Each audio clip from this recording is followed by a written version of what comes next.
Hello students, welcome to the online lecture series of St. Andrews Institute of Technology and Management, Gurugram. Myself Satendra Vats, Assistant Professor in ETC Department. Our today's topic is the comparison of analog and digital communication systems, and we will see the RF spectrum as well, which consists of many frequencies which are used in different applications. It is a part of unit first of communication system ETC branch.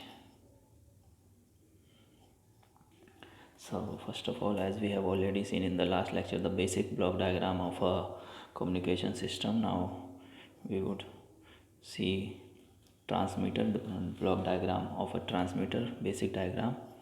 So transmitter is basically required to process the information or the source and to convert it into a compatible form that can be transmitted through a channel up to the receiver, okay, without any distortion and noise.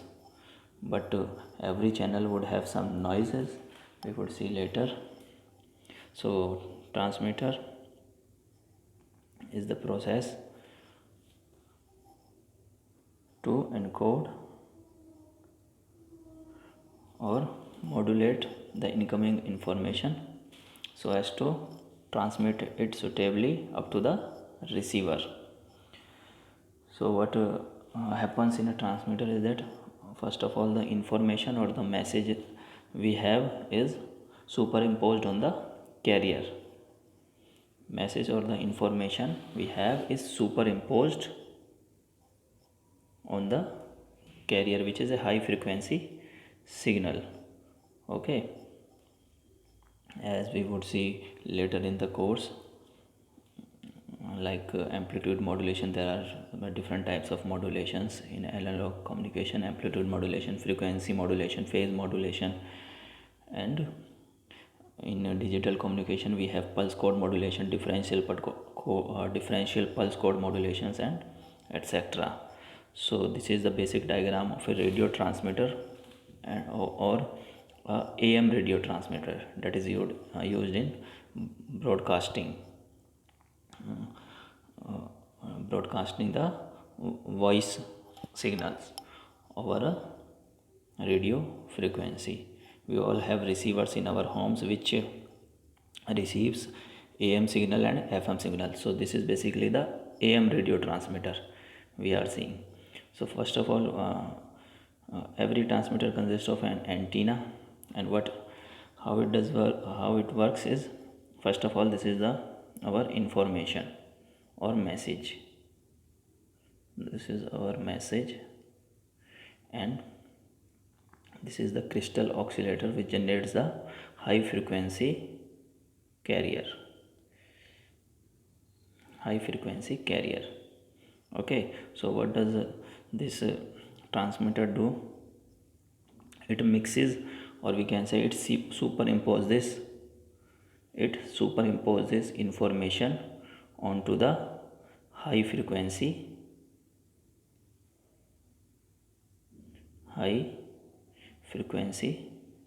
signal. Okay, so basically what does the transmitter do? It superimpose the our low frequency message signal onto the high frequency carrier signal, which requires different types of processes like modulation, encoding, and all that.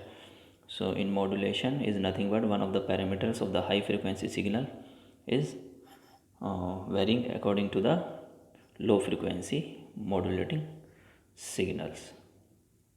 It consists of all sorts of amplifiers like a RF voltage and power amplifier. It amplifies the signal before the transmission. Okay, so we have power amplifiers and voltage amplifiers, which increases the magnitude of the signal prior to transmission so that they can transmit or can travel up to a long distance before being received by the receiver. So this is a basic diagram of a transmitter. Next is the basic diagram of a receiver. Here we have also used an AM receiver, which is we used in our uh, receiver sets in homes. Okay, so the important function of a receiver is to demodulate or decoding the received signal to get the original message or voice or video signal.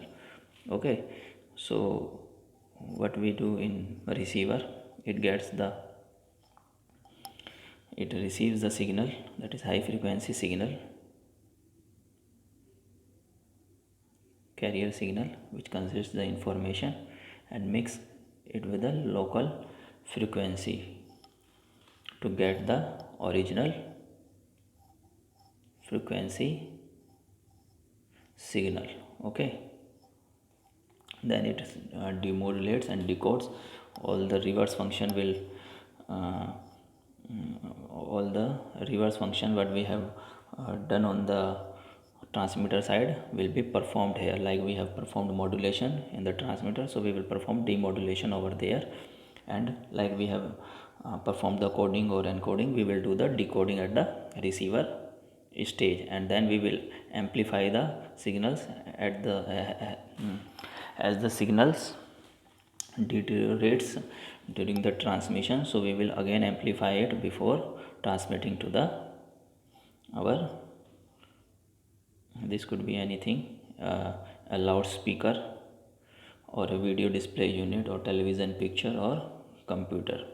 So this received signal is fed to the loudspeaker or a video, that is video display unit, or our television pictures if it is a video signal, or to our computers where we can display our data.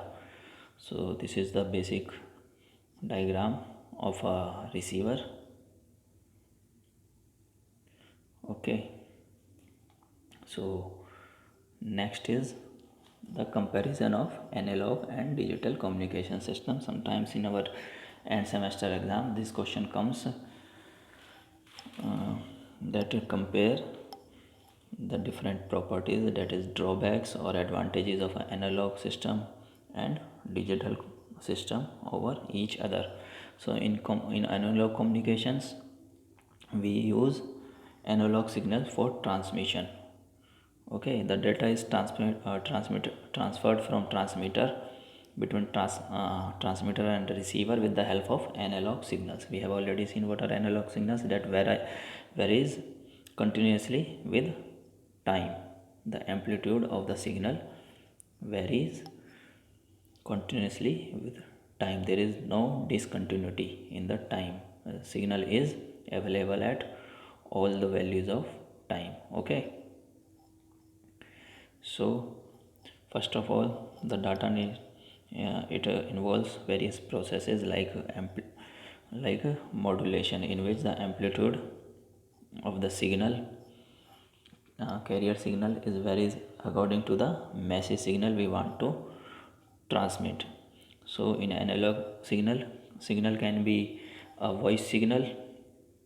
Okay, because all these are continuous time signals, voice signals, or that is sound, or a video, we can transmit them using analog signals. So this data need to be converted into electrical form before we would feed them to any channel. So we can use a coaxial cable, or we can use optical fiber communication if it is a light signal, or we can use radio wave transmission as well, as we see in our daily life in the FM frequency modulation, that the receive in our mobile phones we have FM, which receives the FM modulated signal, frequency modulated signal, which is nothing but a part of analog communication. Okay, so this is the basic diagram of an analog communication system, in which it consists of, first of all, the information, that is the source of the information. Then this information is transmitted in the electrical form using some input transducer, which can convert the sound or voice or video into an electrical signal. Okay, first of all we need to convert the sound, voice, video, whatever type of message we have or information we have into an electrical signal which we can transmit easily. Okay, then we modulate the signal. That the input signal is then modulated using many of available modulation techniques like amplitude modulation or angle modulation. Angle modulation consists both frequency modulation and phase modulation. So we have already seen why we do modulation, because it decreases the size of the antenna. Signals can transmit up to a longer distances and frequency attachments, and to reduce the effect of noise and interference, etc. So then this signal is fed to the channel, which would have some internal or external noise effects. Okay, then at the receiver ends we demodulate the signal, and then again output transducer will convert these electrical signals into the original video or voice signals. So this is how it is done in analog communication systems. Next is digital communication system, in which we use digital signals for transmission. Digital signals are nothing but the converted form of analog signals. Like if we have an analog signal in the sine wave, then we can transmit this signal using quantization, sampling and compounding in the form of digital signal, which are discrete time signals, which are available only at the discrete values of time. Okay, so this is how we can convert an analog signal into digital signal prior to transmission. So digital signals are formed by sampling of the analog signals. So samples of analog signals are taken and quantized to form digital signals. Okay, so this is the basic block diagram of a digital communication system. As you can see, again we have a source or the information which is encoding using sampling, compounding and encrypting, and this will transmit it into the digital form. Because like we have the voice signal, it is a voice signal is a analog signal, we need to convert it to digital form. So using source encoder and using all these techniques, we can convert an analog signal into the digital form. Then the next step is the channel encoder. Before feeding it to the channel, we encode our signal to optimize the space. Then some of the modulation techniques we can perform, that is pulse code modulation and differential pulse code modulation. Other techniques are there as well before feeding the channel to the modulator, and the same reverse processes would happen at the receiver end. First of all the demodulation, then the decoding, and then the source decoder, which converts the digital signal again into analog signal, which we can receive on our receiver circuit. Okay, so this is how a digital communication block diagram would look like. Then we have some of the comparison parameters between the analog and digital communication systems. Like if we talk about bandwidth, that is the frequency used into these systems. So analog signals requires less bandwidth.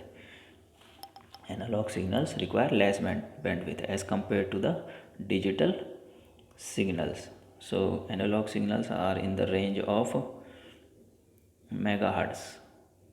Okay, we will see in the radio spectrum later that the frequency range in megahertz is used in analog communication, while in the digital communication we used high frequency signal, and hence the bandwidth is larger in digital communication systems. Okay, it will be in the range of gigahertz. which we used in satellite communications and other areas. Okay, so next is power requirement. Power requirement is low in digital communication as the frequency is high and the bandwidth is high in digital communication as compared to analog communications in which we have less bandwidth. So power requirement would be high in analog communication systems. Okay, the third one is fidelity. It is a factor which creates a difference between analog crucial difference between analog and digital communication. Fidelity is the ability of the receiver to receive the output exactly in the coherence with that of transmitted input signal. So fidelity is higher in case of digital communication systems because it receives the inputs in coherence with the transmitted inputs. Okay, and the next one is hardware. So hardware, as we know, the digital communication systems consumes less power. They are compact in size, and on the other hand analog communication systems consumes larger powers because the frequency bandwidth is low and the size of the equipments is also larger, so they consumes more power. On the other hand, digital communication system equipments are compact in nature and consumes less power. So one more factor or parameter is there, that is noise, which is very important one when we compare the performance of analog and digital communication systems. So digital communication systems are better immune to the noise and disturbances, whereas the analog communication systems are not that much as immune as compared to digital, because there can be various sources of noises in the analog channel. So digital communication systems are better immune. Okay, so now let's see the RF frequency spectrum. Sometimes in MDU semester exam questions comes on this part as well. Define the radio spectrum, frequency spectrum. So here we have some of the frequencies used in this spectrum. We can see the as the frequency is increasing downwards, the wavelength is decreasing as the frequency is increasing. So first of all we have the very low frequency component. Okay, that is the in the range of 10 to 30 kilohertz. So it is used in point to point communication, and basically it is used in navigation in ships and submarines. So both these very low frequency and low frequency, that is from 30 to 300 kilohertz, are used in point to point long distance communications and navigations in submarines and ships. Then comes the next frequency, that is 300 to 3000 kilohertz. Okay, so it is used in medium frequency in radio broadcasting, that is AM, amplitude modulation radio broadcasting. This frequency is used in amplitude modulation signals. Okay, the next is 3 to 30 megahertz, which is used in it is called the high frequency range, and it is used in the telegraphy, telephony, and overseas radio broadcasting, also used in point to point radio telegraphy. Then the next is 30 to 300 megahertz, which we usually use in our FM receivers or FM broadcasting, that is frequency modulation. Okay, frequency modulation, this frequency range that is 30 to 300 megahertz, which have a wavelength of 10 to 1 meter, is used in, it is called used in frequency modulations and television receivers and some radars as well. It is called as very high frequency VHF range.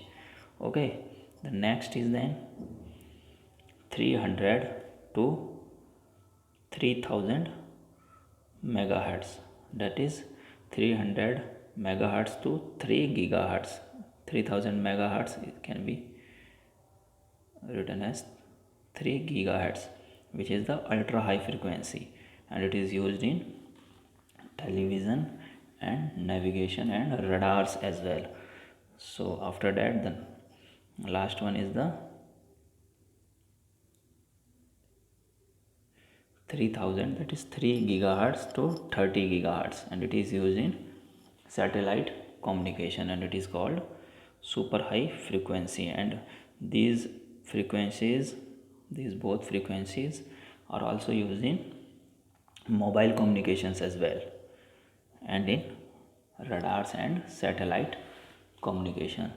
So these are the frequencies which a radio frequency spectrum consists of, and we have seen the applications where are these frequencies used. So this is it for this lecture. Thank you very much.